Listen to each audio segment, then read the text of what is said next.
Another day, another dollar. Thank the Lord for another 24. God, I knew that was you, man. I'm finna go to the gym here for workout number 2 in a little bit. But quick correctional officer video.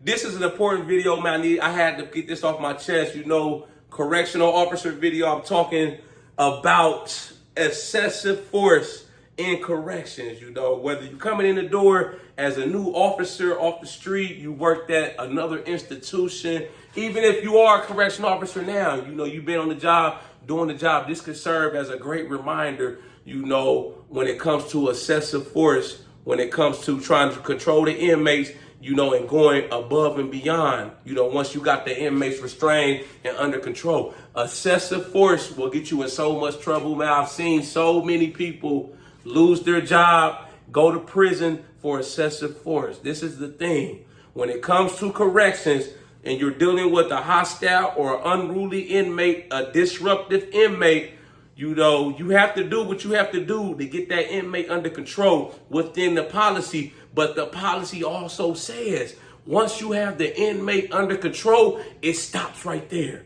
You know, once you have the inmate on the ground or up against the wall, you got two inmates fighting and you got them separated and they're in handcuffs, it stops right there. Your job does not, the description of your job does not say to keep hitting the inmate, to kick the inmate while they're down. You know, they're not a threat anymore to anyone or to themselves, punching them in the head. Stuff like that will get you jammed up so quicker than you could blink. You have to think. In most correctional institutions, there are cameras everywhere. They have cameras everywhere. You can't not, you know, you may find a couple blind spots here and there, but they're far and few between inside of an institution. There's cameras damn near everywhere. So if you go, you know, you say, oh, this inmate he threw something on me, man, or he stole, or he punched me in the face, I'm gonna get him. He got it coming, you know. That stuff is in the past. That's that cowboy stuff from the past, man. If you going into it thinking like that, you got the cowboy attitude, you know, you trying to abuse your authority on the inmates, man, you're gonna crash and burn. You're going to go down, man. It's not worth it. It's not worth losing your job, you know, all because you couldn't control your emotions. You had so much anger built up in you. You know, once the inmate was in handcuffs, you slapping the inmate, you done punched him upside the head, you know. And this is the other thing too now. You got to realize when stuff goes down in the prison, whether it's a fight, inmate stabbing another inmate, inmate assaults a staff member, you know, you got to think now, when stuff goes down and you got the inmate down in restraints, a lot of times there's going to be other people. They're going to be around watching what's going on. You got the inmates, possibly. It can happen on the unit. A lot of stuff goes down on the unit. You know, you got the other inmates watching. Not only that, you got your fellow co-workers there, you know. So this is the thing, too, that's gone down over the years, and it's got multiple people jammed up. Not only the main culprit or officer who facilitated, you know, the excessive force, but also the co-workers. When you try to lie and corroborate your story to match up with his, you know, y'all got the inmate in cuffs, you know, everything's under control. Y'all walking them, you know, to the nursing station so he can get medically assessed. You know, then all of a sudden, the officer that got it out for him, you know, he finna tear his ass up. He all of a sudden slam him on the wall, boom, punch him in the head, stuff like that. You know, you there as an officer among with your other co-workers, your job is to report that. I know me, it ain't about being no snitch. It ain't about co-worker camaraderie, nothing like that, man. I'm not doing no time or losing my job for nobody that's been negligent.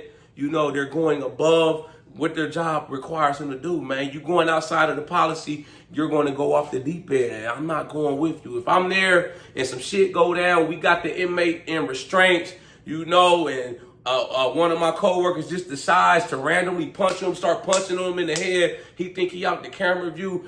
I'm not, when it's time to do the report, the memo, you know, and tell what happened, I'm not finna go on my statement and lie for nobody. No, sir.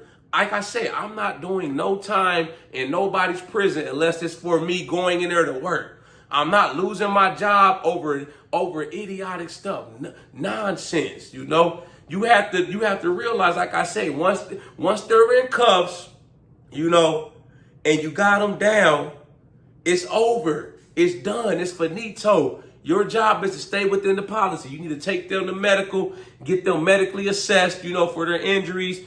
The medical staff are going to ask you and your coworkers, do y'all have any injuries, and I'm going to document everything that happened, even if one of my coworkers decided to go out the deep end and do some stuff that's not within policy, because I'm not getting jammed up for nobody. I got too much time invested in the job, and this is my livelihood. This is how I put food on my table, being a correctional officer. I can't risk that over nonsense. Somebody want to go in there and be Billy Badass, be the tough guy. He's already in cuffs. Oh, I'm going to kick him in the stomach. I'm going to punch him in the stomach, get some extra hits in, get some extra licks off on him because he got one of ours, That's a part of corrections, man. Things are going to happen. Staff are going to get assaulted. It is what it is. An inmate take off on me, get me lumped up real good, I wouldn't want nobody to come in there, trying to give them SS shots to the stomach, beating them up, busting them up, stay within the policy, because I don't want nobody to risk their job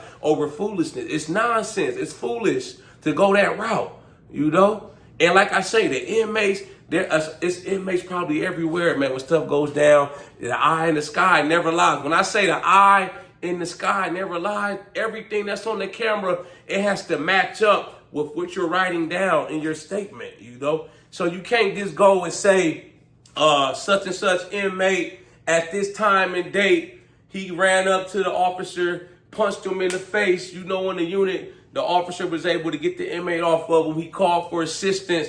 We got to the unit, whatnot. Everybody, we got him under control. We made a big pile up, this and that. We put him in handcuffs. We were walking him up to medical, and all of a sudden, on camera, he looks normal, this and that. But when he gets to medical, his eyes swollen shut. He got blood coming out his nose and stuff. Y'all done took him into a back corner or some shit and wore him out, Y'all done jumped him, cowboy stuff, shit like that. It's not going to fly. It's not going to fly, man. You got to think, man. They have investigators. They have people. These inmates got attorneys on the street. All they got to do is put that paperwork in, man. The pen is mightier than the sword. They'll put that paperwork on you faster than you can count the 1, 2, 3, man. Next thing you know, you looking at a lawsuit. You might have the state police coming in there. If it's feds, the FBI coming in to investigate why this inmate's in a coma. Why is this inmate, he was able to walk out in cuffs off the unit to medical, but all of a sudden, a day later, he's in a coma. How does that add up? It doesn't add up. They're going to pick that apart. They're going to tear you apart in court, man. Like I said, you can look this up. I'm not exaggerating. I'm not lying about none of this. There's been so many cases in the past where officers have used excessive force on inmates, and it got out. The inmate ended up dying, or he ended up getting badly injured in a coma, stuff like that. Some of these instances too, they got it on camera. How foolish can you be? They have this shit on camera, man. The staff, the CO's in there. The inmate may be in a restraint chair. He's restrained. They in there slapping him around, punching him upside the head. It's all on camera, man. A camera is like evidence.